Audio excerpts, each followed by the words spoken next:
Hello friends, welcome to SSC crackers. तो देखिए, exam का डेट तो आपको मालूम चल ही गया होगा कि एसएससी सीजीएल 2025 का एग्जाम कब से होने वाला है। 12 सितंबर से एग्जाम आपका स्टार्ट हो जाएगा, यानी बहुत कम टाइम अब आपके पास है। मतलब 7 से 8 दिन ही है जब आप पूरे अच्छे तरीके से रिवीजन करेंगे। और इसीलिए आपके एग्जाम की सीरियसनेस को देखते हुए आप लोगों के लिए श्योर शॉट 20 टॉपिक्स का ये सीरीज आज से स्टार्ट हो रहा है, जहां पर आने वाले 7-8 दिन में जो है आपको श्योर शॉट जहां से 110% क्वेश्चन आता है वैसे वैसे टॉपिक्स हम आपको कराने वाले हैं। और आज का हमारा टॉपिक नंबर 1 है इंडियन पॉलिटी। और ये आप अच्छे से जानते हैं कि इंडियन पॉलिटी से 2-3 क्वेश्चन तो आपके एग्जाम में आएंगे ही आएंगे। ठीक है, आर्टिकल, शेड्यूल्स, अमेंडमेंट्स, इन तीनों से जो है इसमें पूरा क्वेश्चन सेट किया गया है। और ये जो श्योर शॉर्ट 20 टॉपिक सीरीज है, ये आपका नए पैटर्न पर आधारित जो है आपका ये पूरा सेट होगा। ठीक है, जहां पर स्टेटमेंट बेस्ड क्वेश्चन और जो नॉर्मल एमसीक्यू क्वेश्चन आता है उन दोनों का मिक्स जो है हम मिलाकर आपका रिवीजन कराएंगे। तो बस आप लोगों से यही रिक्वेस्ट है कि पूरे वीडियोस को आप देखिए, क्योंकि समय अब बहुत कम है, इसीलिए आपको अच्छे से पूरा वीडियो देखना है और रिवीजन जो है आपको जबरदस्त तरीके से करना है। क्योंकि मेरा पूरा कोशिश रहेगा कि एग्जाम के पैटर्न को फॉलो करते हुए आपको सारे इंपॉर्टेंट क्वेश्चंस का रिवीजन करा दे। और कोई भी बच्चा अगर इस पूरे 20 टॉपिक सीरीज को फॉलो करता है तो डेफिनेटली उसका स्कोर बहुत अच्छा आएगा। एग्जाम के बाद आप खुद कमेंट करके जाएंगे कि बहुत अच्छा आपका जीके का पेपर गया है। तो अब तक आप जहां से भी पढ़े हैं कोई दिक्कत की बात नहीं है। रिवीजन के लिए आपको यहीं से करना है, एसएससी क्रैकर से पढ़ो कहीं से, रिवीजन यहीं से। तो आज का हमारा टॉपिक है इंडियन पॉलिटी, और इंडियन पॉलिटी से रिलेटेड यहाँ पर आपको 100 क्वेश्चंस का रिवीजन कराया जाएगा। तो चलिए फर्स्ट क्वेश्चन के साथ हम अपना सेशन स्टार्ट करते हैं। और पहला क्वेश्चन देखिए यहाँ पर क्या दिया हुआ है क्वेश्चन नंबर 1 में। Consider the following statement. 3 statement यहाँ पर दिए हुए हैं और इन तीनों में से आपको बताना है कौन सा स्टेटमेंट जो है वो करेक्ट है।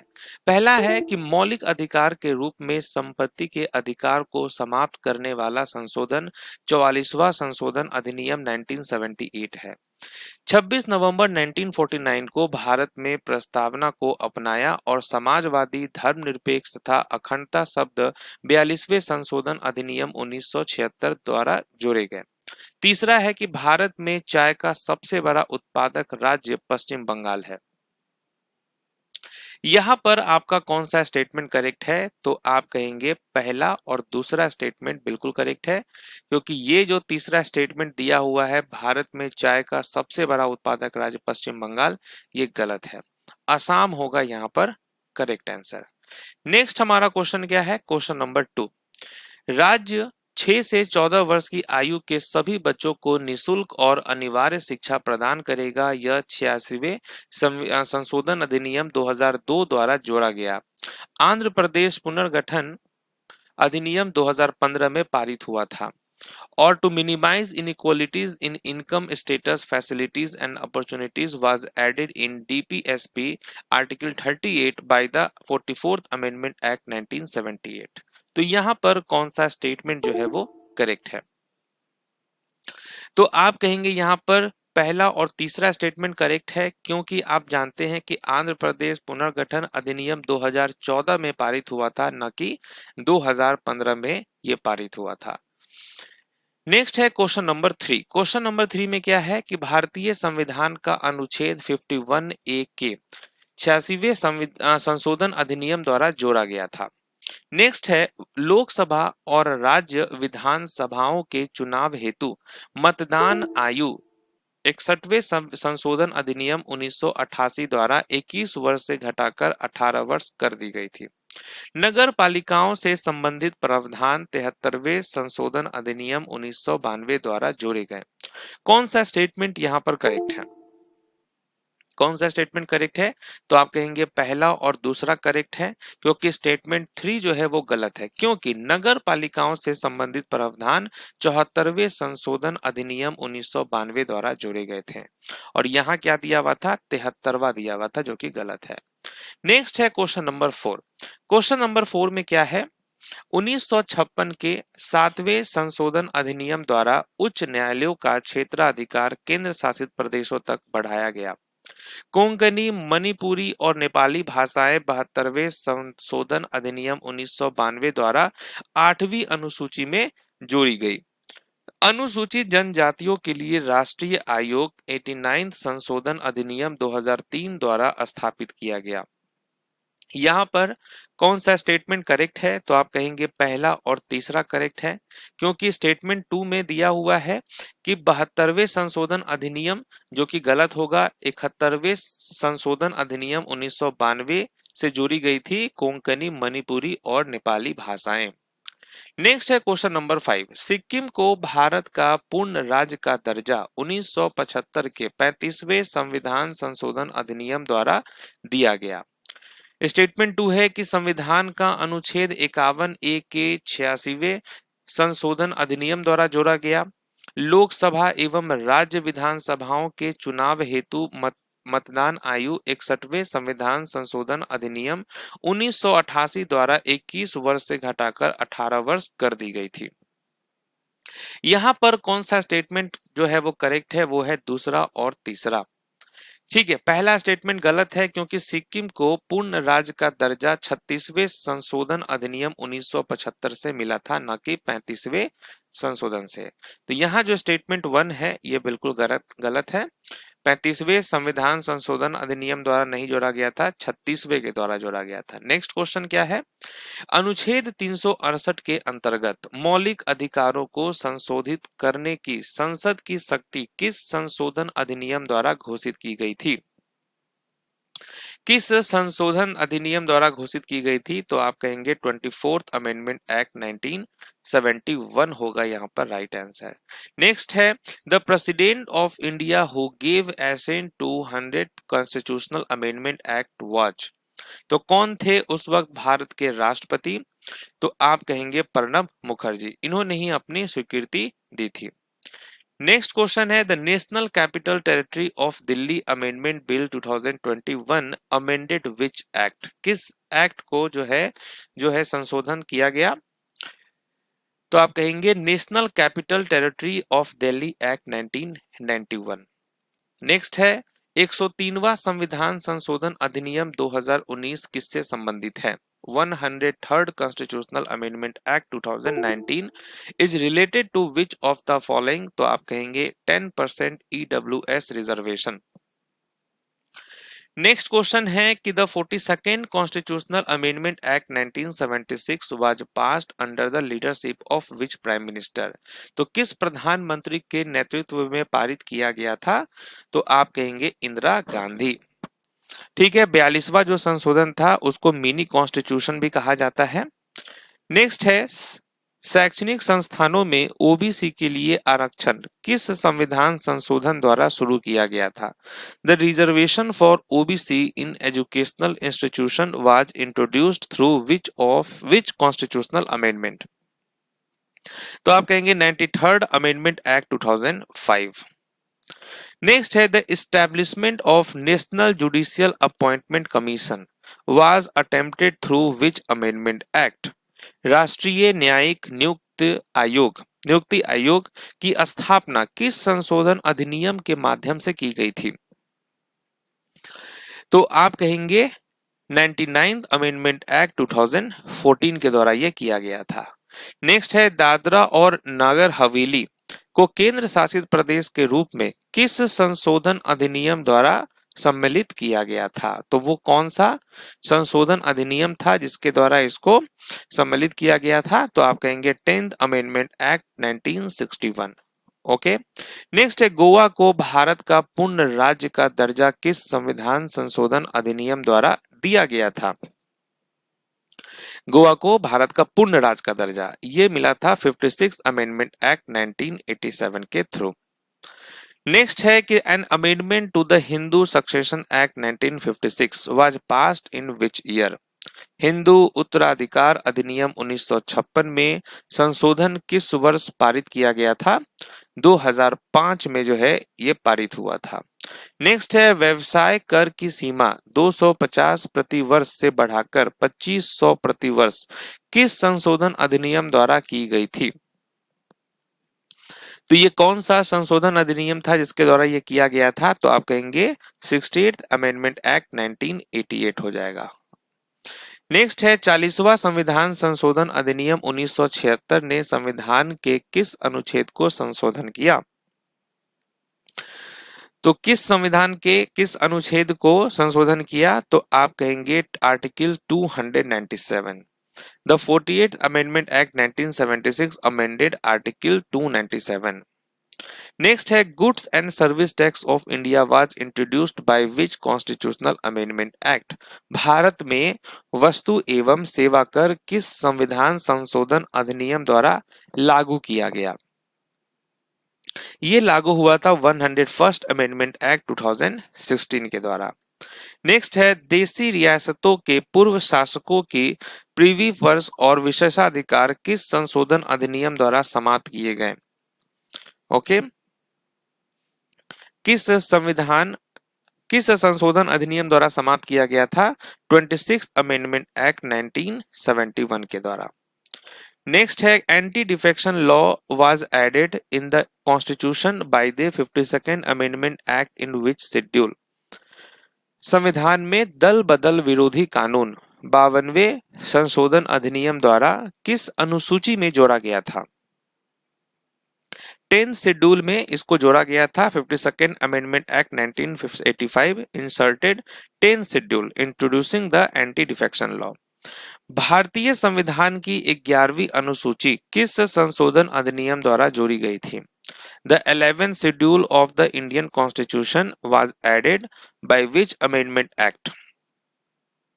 तो आप कहेंगे 73rd अमेंडमेंट एक्ट 1992 हो जाएगा correct answer. The 73rd amendment act 1992 added the 11th schedule dealing with panchayati raj institution.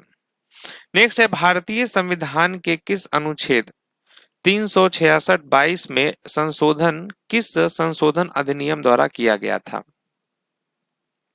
Article 366 of the Indian Constitution was amended by which amendment act? तो आप कहेंगे 26th अमेंडमेंट एक्ट 1971 हो जाएगा।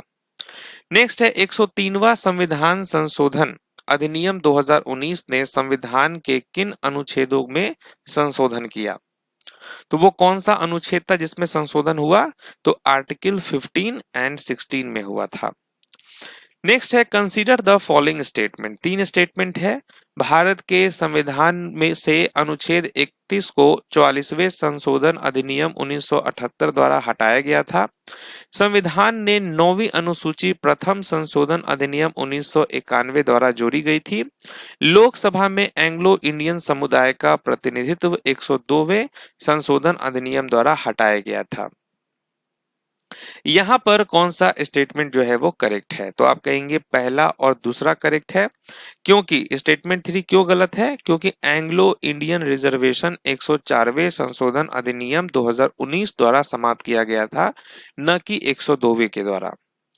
नेक्स्ट है consider the following statement. फिर वापस से 3 statement है और वो क्या है कि article 21A right to education was added by the 86th Amendment Act 2002. The word socialist, secular and integrity were added in the preamble by the 44th Amendment Act 1978. The 97th Amendment Act 2011 gave constitutional status to cooperative societies. यहाँ पर कौन सा statement wrong है? तो आप कहेंगे दूसरा statement wrong है, क्योंकि ये जो समाजवादी, धर्मनिरपेक्ष और अखंडता सब प्रस्तावना में 44वें संशोधन अधिनियम 1978 द्वारा जोड़े गए थे, ये कहना बिल्कुल गलत है, क्योंकि ये 42वें संशोधन अधिनियम 1976 द्वारा प्रस्तावना में जोड़े गए थे। नेक्स्ट क्वेश्चन है 42वां संविधान संशोधन अधिनियम इंदिरा गांधी के नेतृत्व में पारित किया गया था। भारत में मतदान आयु 61वें संशोधन अधिनियम 1989 द्वारा 21 वर्ष से घटाकर 18 वर्ष कर दी गई थी। अनुच्छेद 21A 84th संशोधन अधिनियम 2002 द्वारा जोड़े गए थे। यहाँ पर कौन सा स्टेटमेंट जो है वो रॉन्ग है? तो आप कहेंगे पहला और दूसरा करेक्ट है। ठीक है, तीसरा स्टेटमेंट गलत है, क्योंकि article 21A right to education 86वें संशोधन अधिनियम 2 द्वारा जोड़ा गया था, न कि 84th। ओके, यहाँ जो 84th दिया हुआ ये गलत है, 86 होगा। नेक्स्ट क्वेश्चन है, भारतीय संविधान का अनुच्छेद 76 किससे संबंधित है? आर्टिकल 76 किससे संबंधित है? अटॉर्नी जनरल ऑफ इंडिया से संबंधित है। Promotion of cooperative societies is mentioned in which article of the constitution? सहकारी समितियों के संवर्धन का उल्लेख संविधान के किस अनुच्छेद में किया गया है? आर्टिकल 43B में किया गया है। नेक्स्ट है 10वीं अनुसूची 92 संविधान संशोधन अधिनियम द्वारा किस वर्ष जोड़ी गई थी? 10th schedule was added by the 52nd Constitutional Amendment Act in which year? तो आप क्या कहेंगे? 1985। नेक्स्ट है, भारत के संविधान द्वारा मान्यता प्राप्त 22 राज्य भाषाएं किस अनुसूची में सम्मिलित है? किस अनुसूची में ये सम्मिलित है? तो आप क्या कहेंगे? राइट आंसर होगा 8th शेड्यूल। भारतीय संविधान का अनुच्छेद 239 किस क्षेत्र के प्रशासन से संबंधित है? आर्टिकल 239 ये किस क्षेत्र के प्रशासन से संबंधित है? तो यूनियन टेरिटरी से संबंधित है। ओके, नेक्स्ट क्वेश्चन है, according to Indian constitution article 44 is related to which subject? Article 44 किससे संबंधित है? यूनिफॉर्म सिविल कोड से संबंधित है ये आर्टिकल 44। नेक्स्ट है, provision for early childhood care and education to children below 6 years of age is mentioned in which article? ये किस आर्टिकल में दिया हुआ है? आर्टिकल 45 में है। After the 86th amendment act 2002 article 45 directs the state to provide early childhood care and education to children below 6 years। Next है, अनुच्छेद 19 के अंतर्गत 6 मौलिक अधिकार केवल किस अनुच्छेद के अंतर्गत घोषित राष्ट्रीय आपातकाल के दौरान ही निलंबित किया जा सकता है? तो आप क्या कहेंगे? आर्टिकल 352 हो जाएगा करेक्ट आंसर, क्योंकि आर्टिकल 352 जो है वो नेशनल इमरजेंसी से संबंधित है। नेक्स्ट है, राष्ट्रपति की सहायता और सलाह देने के लिए मंत्रिपरिषद का उल्लेख किस अनुच्छेद में है? राष्ट्रपति की सहायता और सलाह देने के लिए मंत्रिपरिषद का उल्लेख किस अनुच्छेद में है? आर्टिकल 74 में दिया हुआ है। Controller and auditor general of India is mentioned in which article of the constitution? Bharat के नियंत्रक और महालेखा परीक्षक का उल्लेख संविधान के किस अनुच्छेद में है? तो आप कहेंगे आर्टिकल 148 में ये दिया हुआ है। नेक्स्ट है, consider the following statement. 3 statement है। वित्त आयोग राष्ट्रपति द्वारा अनुच्छेद 280 के अंतर्गत गठित किया गया था। अंतरराष्ट्रीय शांति और सुरक्षा के संवर्धन का उल्लेख अनुच्छेद 51 में है। भारतीय संविधान को 22 भागों और 12 अनुसूचियों में विभाजित किया गया है। तो देखिए, पहला और दूसरा स्टेटमेंट तो बिल्कुल करेक्ट है, क्योंकि तीसरा स्टेटमेंट रॉन्ग इसलिए है क्योंकि अगर हम प्रेजेंट टाइम की बात करें तो संविधान 22 भागों और 12 अनुसूचियों में विभाजित है, न कि 22 भागों में। नेक्स्ट है कि क्वेश्चन नंबर 38 है कि राज्यसभा में सीटों के आवंटन का उल्लेख जो है ये 4th शेड्यूल में है। भारतीय संविधान का अनुच्छेद 368 आपातकालीन प्रावधानों से संबंधित है। राष्ट्रीय महत्व के स्मारकों और वस्तुओं की रक्षा करना राज्य का कर्तव्य अनुच्छेद 49 में उल्लेखित है। यहाँ पर कौन सा स्टेटमेंट जो है वो आपका करेक्ट है? तो पहला और तीसरा बिल्कुल करेक्ट है, क्योंकि देखिए आर्टिकल 368 किससे रिलेटेड होता है? संविधान संशोधन प्रक्रिया से संबंधित होता है, न कि इमरजेंसी से। और यहां दिया हुआ था article 368 related to emergency provision, और ये बिल्कुल गलत है। नेक्स्ट है कि organisation of village panchayat is mentioned in article 42। भारतीय संविधान के अनुसार संसद से संबंधित प्रावधान भाग 5 में उल्लेखित है। न्यायपूर्ण एवं मानवीय कार्य परिस्थितियों और मातृत्व लाभ का प्रावधान अनुच्छेद 42 में किया गया है। यहां पर कौन सा स्टेटमेंट करेक्ट है? तो आप कहेंगे दूसरा और तीसरा करेक्ट है, क्योंकि देखिए ऑर्गेनाइजेशन ऑफ विलेज पंचायत जो है ये आर्टिकल 40 में है, न कि आर्टिकल 42 में है। नेक्स्ट है कि भारतीय संविधान की 7वीं अनुसूची में प्रत्यर्पण, रेलवे और रक्षा को किस सूची के अंतर्गत रखा गया है? किस सूची के अंतर्गत रखा गया है? तो यूनियन लिस्ट के अंतर्गत है ये। नेक्स्ट है अनुसूचित जातियों के लिए राष्ट्रीय आयोग का उल्लेख संविधान के किस अनुच्छेद में है? The national commission for schedule caste is mentioned in which article of the constitution? तो आप कहेंगे 338 में है ये। The power of parliament to impose restriction on trade, commerce and intercourse is mentioned in which article? ये किस अनुच्छेद में दिया गया है? आर्टिकल 302 में ये चीज बात दी गई है। नेक्स्ट है भारतीय संविधान का अनुच्छेद 300A किस अधिकार से संबंधित है? 300A किससे संबंधित है? राइट टू प्रॉपर्टी से संबंधित है ये। नेक्स्ट है असम, मेघालय, त्रिपुरा और मिजोरम में जनजातीय क्षेत्रों के प्रशासन से संबंधित प्रावधान किस अनुच्छेद में दिए गए हैं? किस शेड्यूल में है? तो आप कहेंगे 6th शेड्यूल में है। नेक्स्ट है सर्व भारतीय सेवाओं का उल्लेख संविधान के किस अनुच्छेद में है? All India services are mentioned in which article of the constitution? ये है आर्टिकल 312 में। नेक्स्ट है प्रधानमंत्री और अन्य मंत्रियों की नियुक्ति राष्ट्रपति द्वारा संविधान के किस अनुच्छेद के अंतर्गत की जाती है? ये आपका होता है आर्टिकल 75 में। भारतीय संविधान का भाग 15 किससे संबंधित है? पार्ट 15 ये किससे संबंधित होता है? इलेक्शन से संबंधित होता है। भारतीय संविधान का भाग 9B किससे संबंधित है? Part 9B of the Indian constitution is related to which of the following?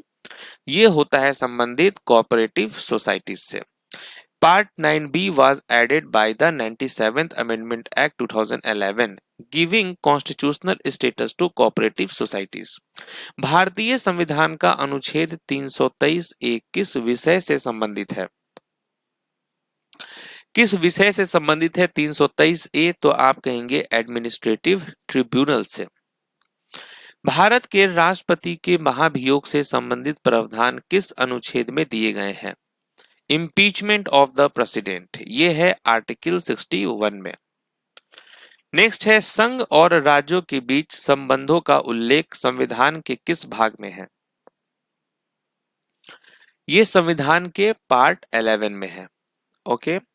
Next है the consolidated fund and public account of India and the states are defined in which article? भारत और राज्यों के संचित निधि एवं लोक लेखे किस अनुच्छेद में परिभाषित हैं? यह है आर्टिकल 266 में। नेक्स्ट है संविधान के भाग 17 में अनुच्छेद 343 से 351 किस विषय से संबंधित है? किस विषय से संबंधित है? तो आप कहेंगे ऑफिशियल लैंग्वेज से संबंधित है। The 7th schedule of the Indian Constitution deals with the division of power between the two entities. भारतीय संविधान की 7वीं अनुसूची किस दो संस्थाओं के बीच शक्तियों के विभाजन से संबंधित है? तो आप कहेंगे यूनियन एंड स्टेट्स। संविधान में राज्यों के नाम और उनके क्षेत्रीय अधिकार क्षेत्र का उल्लेख किस अनुसूची में किया गया है? ये है आपका फर्स्ट शेड्यूल में। ओके। नेक्स्ट क्वेश्चन क्या है? पाकिस्तान जाने वाले कुछ प्रवासियों के नागरिकता अधिकारों का उल्लेख किस अनुच्छेद में है? The right of citizenship of certain migrants to Pakistan are mentioned in which article? ये है आपका आर्टिकल 7 में। ओके। नेक्स्ट क्वेश्चन क्या है? Consider the following statement. 3 statement यहां पर दिया हुआ है। तीनों स्टेटमेंट को आपको पढ़ना है कि भारतीय संविधान की 7वीं अनुसूची में संघ सूची, राज्य सूची और समवर्ती सूची सम्मिलित है। यह है हमारा पहला स्टेटमेंट। दूसरा है कि संघ को की राजभाषा हिंदी अनुच्छेद 343 में उल्लेखित है। नए राज्यों के गठन और क्षेत्रों के परिवर्तन का उल्लेख अनुच्छेद 5 में किया गया है। अब यहाँ पर आपको बताना है कि भाई साहब कौन सा स्टेटमेंट करेक्ट है, तो आप क्या कहेंगे, पहला और दूसरा करेक्ट है, क्योंकि नए राज्यों के गठन और क्षेत्रों के परिवर्तन का जो प्रावधान है ये आर्टिकल 3 में है, न कि आर्टिकल 5 में। नेक्स्ट है क्वेश्चन नंबर 58। यहाँ भी 3 स्टेटमेंट है कि special officer for linguistic minorities is mentioned in article 350 B. सातवीं अनुसूची के अनुसार सिंचाई और कृषि संघ सूची में सम्मिलित है। संसद और राज्य विधान मंडलों द्वारा बनाए गए कानूनों के विषय अनुच्छेद 246 से संबंधित है। यहां पर कौन सा स्टेटमेंट करेक्ट है, पहला और तीसरा करेक्ट है। दूसरा स्टेटमेंट क्यों गलत है, क्योंकि सिंचाई और कृषि जो है ये स्टेट लिस्ट के विषय हैं, न कि यूनियन लिस्ट के। समझ गए, ये यूनियन लिस्ट जो यहाँ दिया है ना ये गलत है, स्टेट लिस्ट से ये संबंधित है। नेक्स्ट है भारतीय संविधान का अनुच्छेद 62 भाग 5 में आता है। नागरिकता से संबंधित प्रावधान भाग 2 में उल्लेखित है। राष्ट्रीय आपातकाल का उल्लेख अनुच्छेद 356 में है। कौन सा करेक्ट है स्टेटमेंट, तो आप कहेंगे पहला और दूसरा स्टेटमेंट बिल्कुल करेक्ट है। नेशनल इमरजेंसी जो है ये आर्टिकल 352 में है। नेशनल इमरजेंसी जो है ये 352 में है, ना कि 356 में है, क्योंकि 356 जो है ये प्रेसिडेंट रूल से संबंधित है। नेक्स्ट क्वेश्चन क्या है, मातृभाषा में प्राथमिक स्तर पर शिक्षा का प्रावधान किस अनुच्छेद में है। The provision of education at the primary level in mother tongue is mentioned under which article. यह है आपका आर्टिकल 350A में। नेक्स्ट है कि भारतीय संविधान के किस भाग को डॉक्टर भीमराव अंबेडकर ने सबसे प्रबुद्ध माना है। ठीक है, कौन सा वो भाग है, पार्ट 3 है, क्योंकि इसमें है फंडामेंटल राइट्स। नेक्स्ट है समान कार्य के लिए समान वेतन का प्रावधान भारतीय संविधान के किस अनुच्छेद में है। समान कार्य के लिए समान वेतन ही मिलेगा, ये है अनुच्छेद 39D में है। नेक्स्ट क्वेश्चन क्या है, भारत सरकार को विधिक मामलों पर परामर्श देना भारत के मान्यवादी का कर्तव्य है, यह किस अनुच्छेद में है। It is the duty of the Attorney General of India to advise the Government of India on legal matters under which article? ये है आर्टिकल 76(2) में। The Prime Minister and other minister shall be appointed by the President under which article? प्रधानमंत्री और अन्य मंत्रियों की नियुक्ति राष्ट्रपति द्वारा किस अनुच्छेद के अंतर्गत की जाती है। किस अनुच्छेद के अंतर्गत, 75(1) के अंतर्गत। Chief minister and other ministers shall be appointed by the governor under which article. मुख्यमंत्री और अन्य मंत्रियों की नियुक्ति राज्यपाल द्वारा किस अनुच्छेद के अंतर्गत की जाती है। यह होता है आर्टिकल 164(1) के द्वारा। ओके, संसद और राज्यों की विधानसभाओं द्वारा बनाए गए कानूनों का विषय किस अनुच्छेद में उल्लेखित है। ये किस में है, आर्टिकल 246 में। जनगणना एक संघ विषय है, इसका उल्लेख किस अनुच्छेद में है। The population census is A union subject under which article. ये है आपका आर्टिकल 246 में। मूल रूप से भारतीय संविधान में कितने अनुच्छेद, अनुसूचियां और भाग थे। तो आप क्या कहेंगे, ओरिजिनली जो है 395 आर्टिकल्स, 8 शेड्यूल एंड 22 पार्ट्स थे। नेक्स्ट क्वेश्चन क्या है, द निर्वाचन का पर्यवेक्षण, निर्देशन और नियंत्रण चुनाव आयोग में किस अनुच्छेद के तहत निहित है। ओके, निर्वाचन का पर्यवेक्षण, निर्देशन और नियंत्रण चुनाव आयोग के किस अनुच्छेद के तहत निहित है, आर्टिकल 324 के अंतर्गत। The power and function of the Union Public Service Commission are mentioned in which part of the Constitution? संघ लोक सेवा आयोग की शक्तियां और कार्य संविधान के किस भाग में उल्लिखित हैं? ये है पार्ट 14 में। In the Constitution of India, Union, State and concurrent list are mentioned in which schedule? ये किस शेड्यूल में दिया हुआ है? ये है आपका 7th शेड्यूल में। नेक्स्ट है the conduct of business of the government of A state is mention in which article? किसी राज्य की सरकार के कार्य संचालन का उल्लेख किस अनुच्छेद में किया गया है? ये है किस अनुच्छेद में? आर्टिकल 166 में। वस्तु एवं सेवा कर परिषद का उल्लेख संविधान के किस अनुच्छेद में है? ये है आर्टिकल 279 ए में। Reservation of seats for schedule cast and schedule tribes in Lok Sabha provided under which article? तो ये किस अनुच्छेद में है? लोकसभा में अनुसूचित जातियों और अनुसूचित जनजातियों के लिए सीटों के आरक्षण का प्रावधान किस अनुच्छेद में है?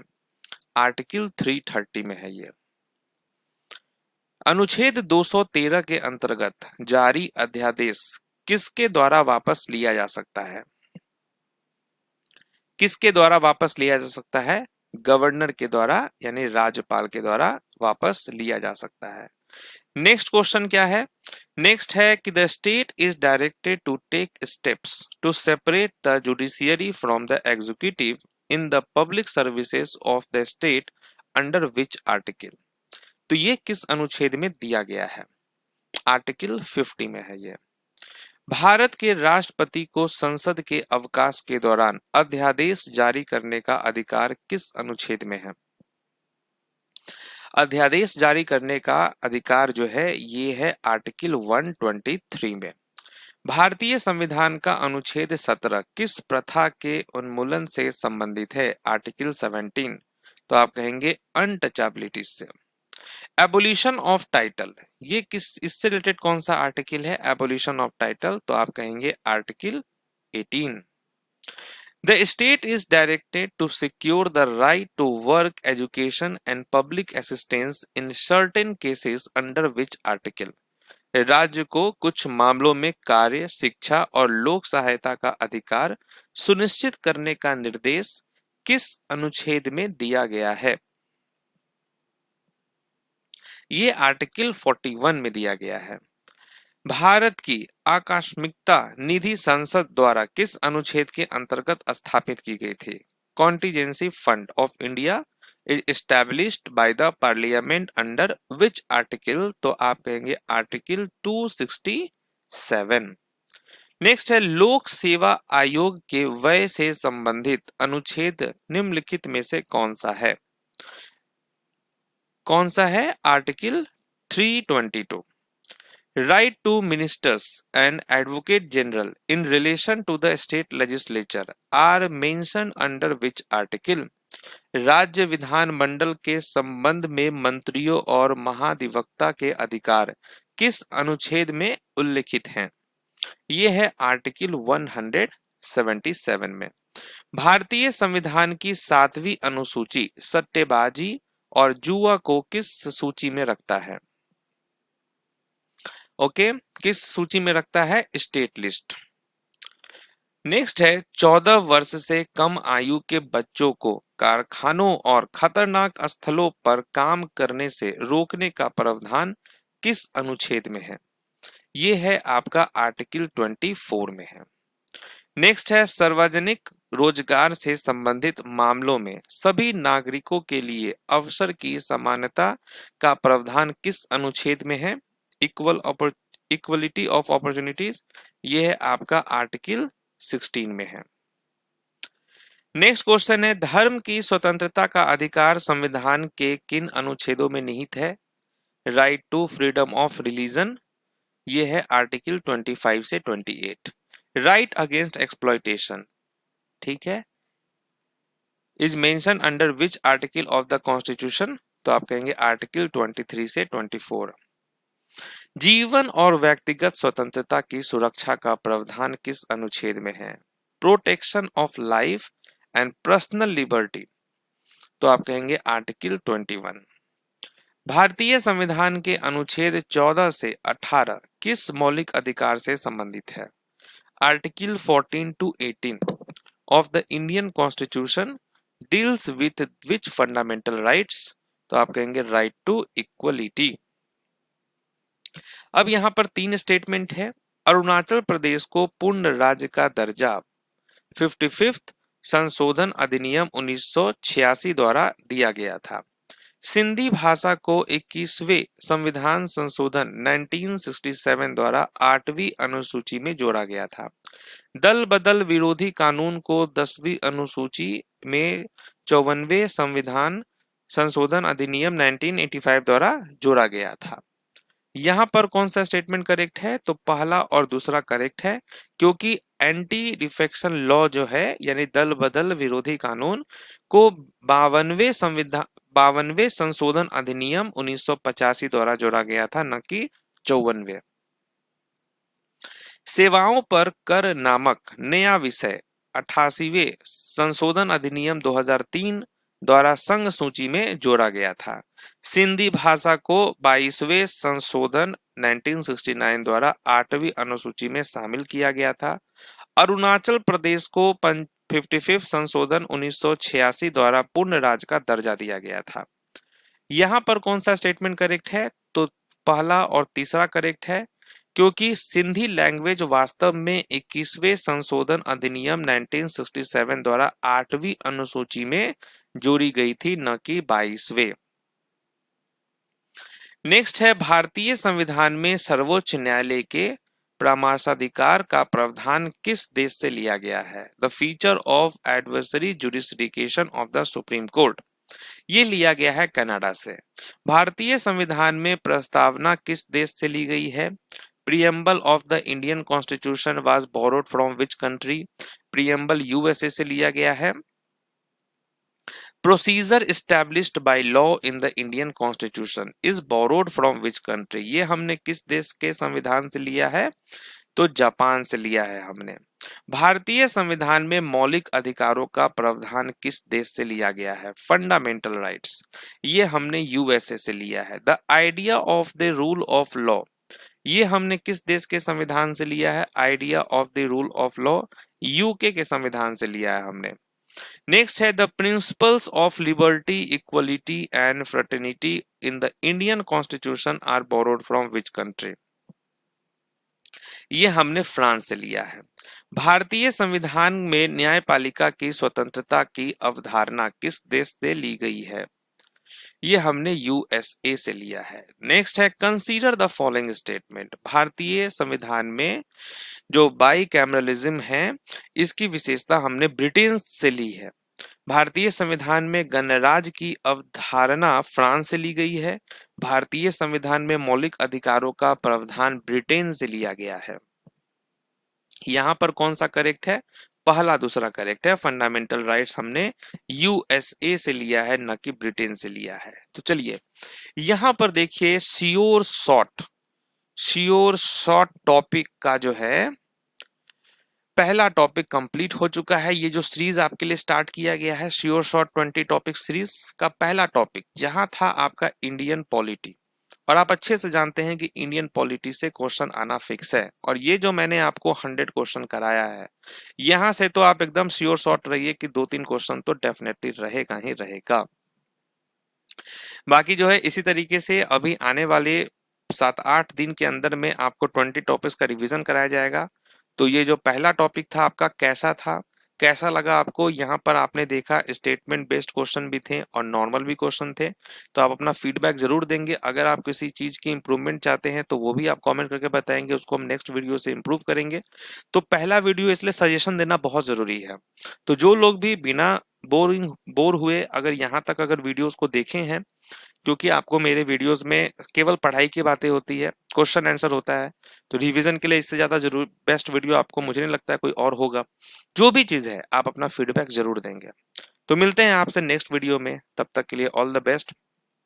बाकी एक और इम्पोर्टेंट अनाउंसमेंट ये भी है कि अगर आप जो मैंने स्टार्ट किया था 20 डेज रिवीजन बैच, जिसमें आपको स्टेटमेंट बेस्ड में ही आपके 2500 क्वेश्चन थे, उसका अगर आप प्रैक्टिस करना चाहते हैं तो इस बैच को जरूर ले लें। अब आपके पास 7-8 दिन ही है और इसमें आपका 10-11 क्लास हो चुका है, 9 क्लास अभी और होंगे। तो मिलते हैं नेक्स्ट वीडियो में, तब तक के लिए ऑल द बेस्ट।